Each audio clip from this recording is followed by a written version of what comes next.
Welcome back. You're watching Road to Success, the key to your next level in business. Our consultant on this segment is Mr. Nick Ombewa from Outdoors Africa. Welcome to the show. Thank you for having me. Today we're talking about talent for business. Yes. And maybe you can start by defining what we mean by talent for business. Each and every one of us has a talent. The first thing would be, first of all, to be able to realize and identify as an individual, what's your talent? What's your gift? Some can sing, some can dance, some can act, some can do very unique things with their hands in terms of making handicrafts. Now, that's talent. But just getting to realize that talent, purely, for example, if it's in dancing, is just not for entertainment, but could also be turned into a business venture.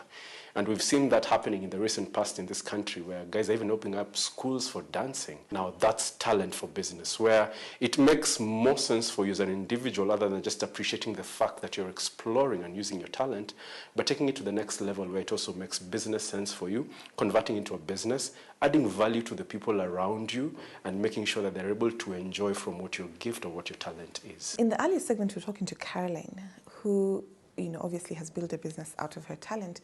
But, as you look at her process, if you're standing in front of people and reading a poem or you're acting on a stage, it's still paying you. When does now the, talent for employment or talent for the one-off gigs and then talent for business transition? A very good case in point. We live in a dynamic environment where things change, needs change, and I think likewise also, even where we have our talent, then things just change. I mean, you go to Kenya National Theatre, and no pun intended for the artists who reside there, but you keep almost getting the same crop of artists doing almost the same kind of stuff year in, year out. And what the challenge is, every time you get to interview them or talk to them, they always tell you, art never pays. I would tell them it pays if they decided to do what they have differently. All right. Now, the realizing of this talent that you have and taking it to the next level means you have to do it differently from the way everybody else is doing it, different in terms of approach, different in terms of content. Even art in itself has got different styles which you can be able to use to communicate whatever information that you have. And it's all about packaging. If you package it differently, you can charge differently for it. But if we know it's the same old product 20 years down the line, chances are, if I don't see any value add in it, why should I pay more for it? So, talent for business, using your talent to create a business, what is the process? It actually begins from just getting to realize and identify that, first of all, as an individual, you're unique in your own gifting and in your own talent, which means whatever you can do, in as much as you have many other people there with the same talent, if we were to put you on a platform, each and every one of you would perform differently. Now, thinking about that talent to the next level in terms of giving it a business mind, a business approach, means then you need to start thinking like an entrepreneur. An entrepreneur would want to, first of all, based on the good or the service that they want to give, meet a particular need that the environment under which they operate exists. And that's the need that you then need to identify and see, if this is the need, and this is the talent that I've got to meet this need, then how do I package this to make sure that I meet, and not only meet the need, but even exceed the needs in terms of expectations of what your population, your public would be. And that right there is what would then be able to set you apart from everybody else. Maybe you can give us practical examples, and maybe I'll even ask that you use Caroline as an example to probably, put the nail on the head in terms of what you've just told us. Very simply put, I mean, Caroline, straight from university, got into poetry, and that has been her passion. And we find that through her growth, that became something that she'd be able to use purely for purposes of entertainment.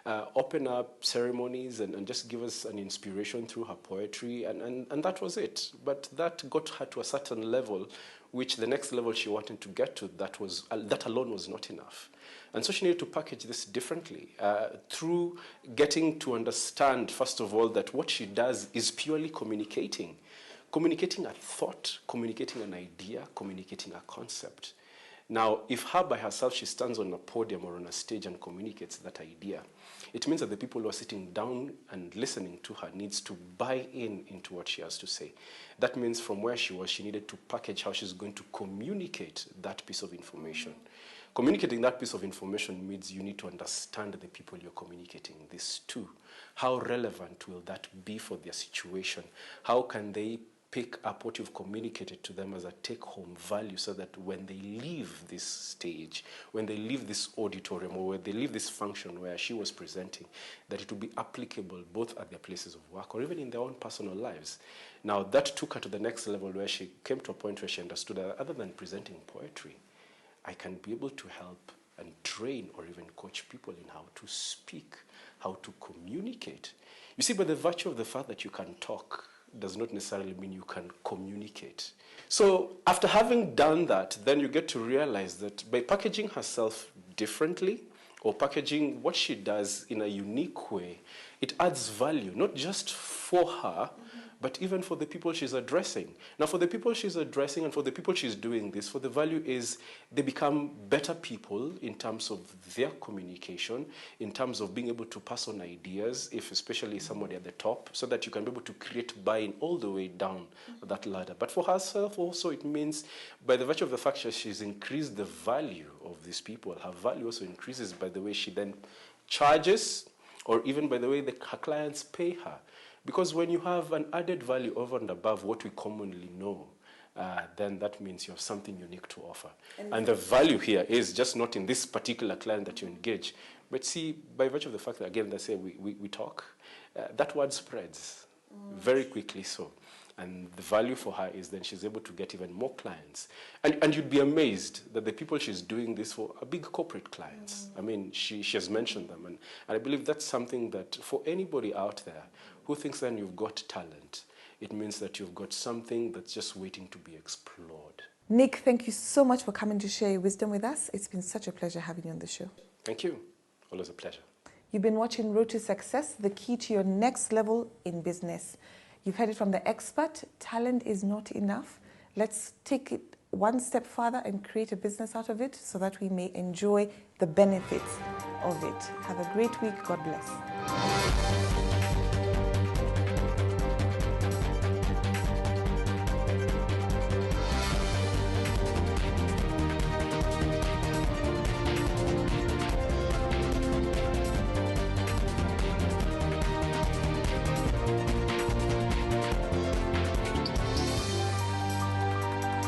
Road to Success is brought to you by Equity Bank. Equity Bank, your listening caring partner.